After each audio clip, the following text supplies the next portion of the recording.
ഒരു കോൾ ഉണ്ട്. കോളോ? അതെ, ഇന്റർനാഷണൽ കോൾ.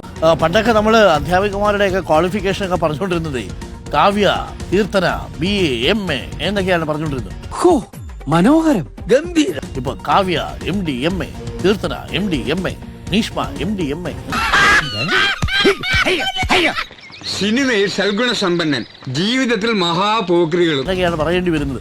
ആ സാഹചര്യമായി എന്നുള്ളതാണ്. ഇനി പിള്ളേർക്ക് വല്ലതും ഇവർ വിളമ്പി കൊടുത്തിട്ടുണ്ടോ എന്നുള്ളതും കൂടി തെളിയിക്കാനുള്ളൂ. എന്റെ മാനം കളയരുത്, നിനക്ക് എന്ത് വേണേലും ഞാൻ തരാം. ഇപ്പൊ Kavya MD MA, Keerthana MD MA, Neeshma MD MA. ഇതാണ് ന്യൂ ജനറേഷൻ. മയക്കുമരുന്ന് വിൽപ്പനയുമായി ബന്ധപ്പെട്ട് സാമ്പത്തിക ഇടപാടുകൾ നടത്തിവന്ന യുവതി പോലീസ് പിടിയിൽ. എന്റെ കളരി പരമ്പര ദൈവങ്ങളെ നോം എന്തായി കാണും. സാർക്ക് ഇപ്പിടി ഒരു ഫ്ലാഷ് ബാക്ക് ഇരിക്കുന്നു. ഒരു പോലീസുകാരനും പറഞ്ഞില്ല. കോഴിക്കോട് അധ്യാപികമാർ ഉൾപ്പെട്ട MDMA കേസിൽ ഒരു അധ്യാപിക കൂടെ പിടിയിൽ. പേരാമ്പ്ര BRCയിലെ അധ്യാപിക നീഷ്മയാണ് അറസ്റ്റിലായത്.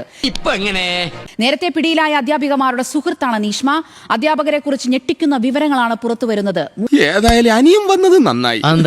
കിട്ടണ തല്ല് ഷെയർ ചെയ്യാൻ ഒരാളായല്ലോ. നീ ഇത്രല്ലേ കണ്ടോളൂ, അങ്ങോട്ട് നോക്കിയേ. കൊടകര MDMA കേസിൽ ഒരു അധ്യാപിക കൂടി അറസ്റ്റ്. കോഴിക്കോട് പന്തിരാങ്കാവിൽ MDMAയുമായി സോഷ്യൽ മീഡിയ ഇൻഫ്ലുവൻസർ പിടിയിൽ.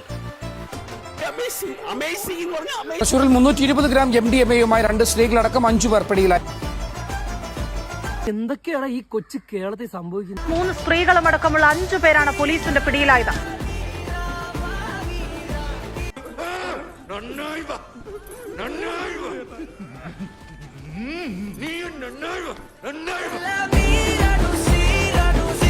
కొట్టి పరకట్టు అసురా